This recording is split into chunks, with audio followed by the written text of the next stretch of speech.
ما بدك تلصق هم أدرك في الميتة في بضايع شكل هذا الشاش هذا النظر يوم بدرت بعد الجوي قد فرتها الله سان سيرش لتي قد الله مسكين.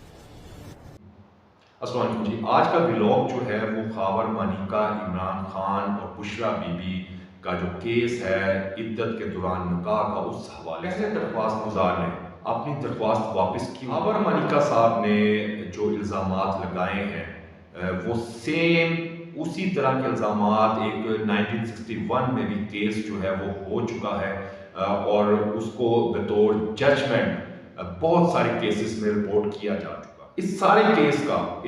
کیس کا اصل مقصد جو ہے وہ عمران خان کے اور بشرا بی بی کے کریکٹر کے اوپر اس سارے کیس کا جو اب دوبارہ نئے سرے سے خاور مانیکا صاحب نے کیا ہے اس کا جو نتیجہ ہے وہ انصاف لینا یا انصاف دلانا چاہیے. آج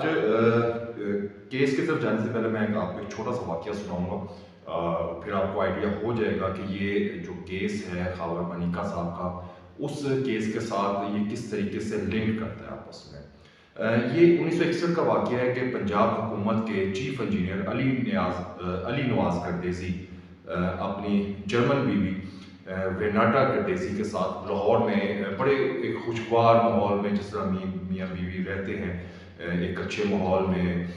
وہ رہتے تھے. لیکن اگست 1961 میں ان کا کوئٹہ جانا ہوا. وہاں پہ ان کی ملاقات کرنل یوسف کے ساتھ ہوئی. ریناٹا اور کرنل یوسف نے جب پہلی دفعہ ایک دوسرے کو دیکھا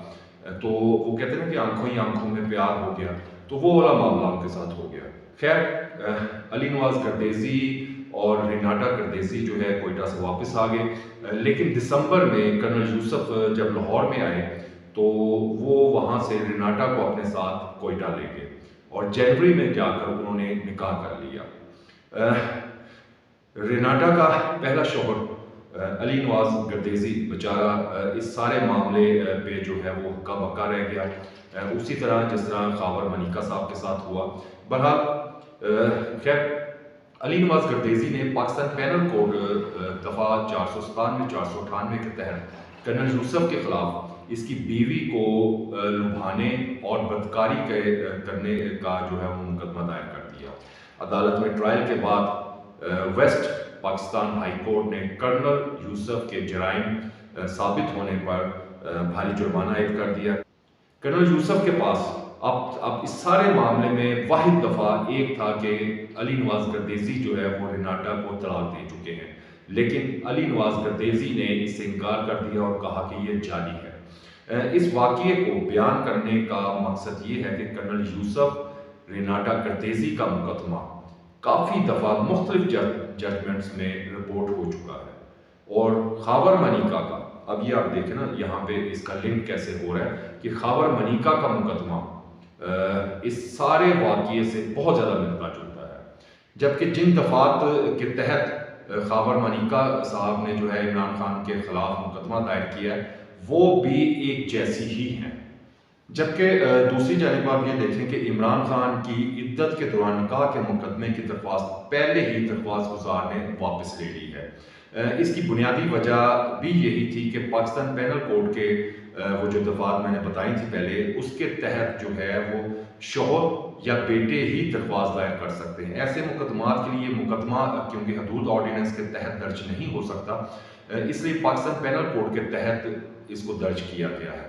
اس میں چاہے سزا اتنی نہیں ہے لیکن اس میں عمران خان صاحب کے خلاف سیاسی طور پر کیچڑ بہت اچھلے گا اور نہ صرف عمران خان بلکہ بشرا بی بی کے کردار پر بھی بہت ساری باتیں کی جا سکیں گی. مسلم فیملی لاء کے شق نمبر 7 کے مطابق جب شوہر اپنی بیوی کو طلاق دیتا ہے تو اسے وہ متعلقہ یونین کونسل میں رجسٹر کروانا پڑتا ہے اور 90 دنوں میں یونین کونسل کا چیئرمین طلاق کا سرٹیفکیٹ جاری کرتا ہے, جس کے بعد ہی طلاق کا قانونی پروسیس جو ہے وہ مکمل ہوتا ہے. اگر خاور مانیکا کا دعویٰ سچ ثابت ہوتا ہے تو اس کے مطابق بشرا بی بی اور خاور مانیکا کی جو طلاق ہے وہ 14 فروری کو جا کے وہ سارا پروسیس کمپلیٹ ہو کر ہی طلاق جو ہے وہ فائنل ہوتی ہے اور اس کے بعد وہ قانوناً کہیں اور شادی کر سکتی ہے. مگر خاور مانیکا نے اعتراض یہ کیا ہے کہ بشرا بی بی اور کا عمران خان کے ساتھ جو نکاح ہے وہ جنوری 2018 کو ہوا ہے، یعنی کہ یہ عدت کے دوران وہ 90 دن کے دوران کی یہ مدت بنتی ہے، اس کے بعد والی مدت نہیں بنتی۔ اور نکاح نامے کی کاپی بھی انہوں نے اپنی درخواست کے ساتھ جو ہے وہ منسلک کر دی ہے، اور گواہ کے طور پر انہوں نے اس میں جو اس ٹائم ان کا بشرا بی بی اور عمران خان کے جو نکاح ہوا تھے مفتی سعید، ان کو بھی شامل کیا ہے، اور اون چودھری سمیت 4 لوگوں کو جو ہے اس میں شامل کیا ہے۔ اچھا، جب ان لوگوں کی شہادت نوٹ ہو جائے گی تو اس کے بعد پھر عمران خان اور بشرا بی بی پر جرابی ہوگی، پھر جو سیاسی طور پر ان پر کیچڑ اچھلے گا وہ تو ایک طرف، لیکن اس کا سیاسی نقصان عمران خان کو یہ ہوگا کہ پہلا نقصان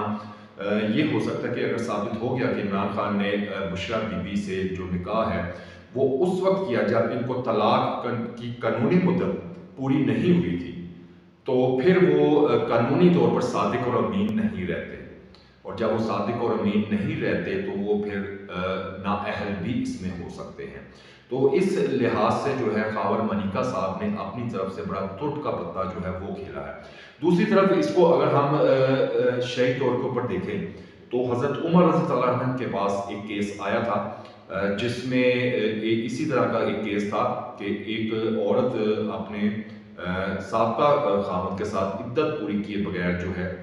وہ نکاح اس نے ایک دوسرے شخص کے ساتھ کر لیا تھا، تو وہاں یہ فیصلہ کیا تھا کہ اگر تو عدت پوری نہیں ہوئی اور جو نیا شوہر ہے اس کے ساتھ دخول نہیں ہوا، یعنی کہ وہ جو ایک شرعی ایک تعلق ہوتا ہے، ایک رشتہ ہوتا ہے،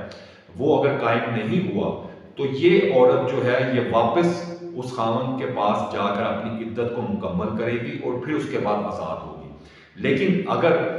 یہ رشتہ جو ہے وہ ایک فزیکل ایک ریلیشن جو ہوتا ہے وہ قائم ہو چکا ہے تو پھر یہ پچھلے خاوند سے بھی عدت پوری کرے گی اور اس خاوند سے بھی عدت پوری کرے گی، اور دوبارہ پھر اس خاوند کے ساتھ، یعنی کہ جو نیا خاوند ہے اس کے ساتھ دوبارہ یہ زندگی بھر اس کے نکاح میں نہیں آ سکتی۔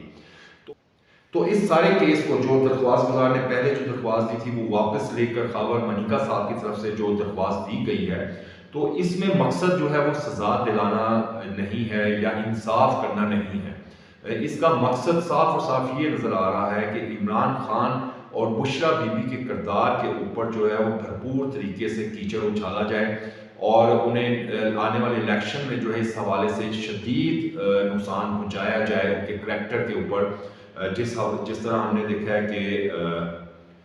حاجرہ پالیزی کی بھی کتاب ایسے موقع کے اوپر آئی ہے، وہ کہاں سے آ گئی کیسے آ گئی واللہ معلوم، لیکن اس سارے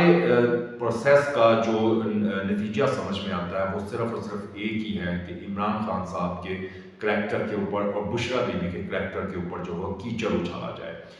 انصاف اگر دینا ہوتا تو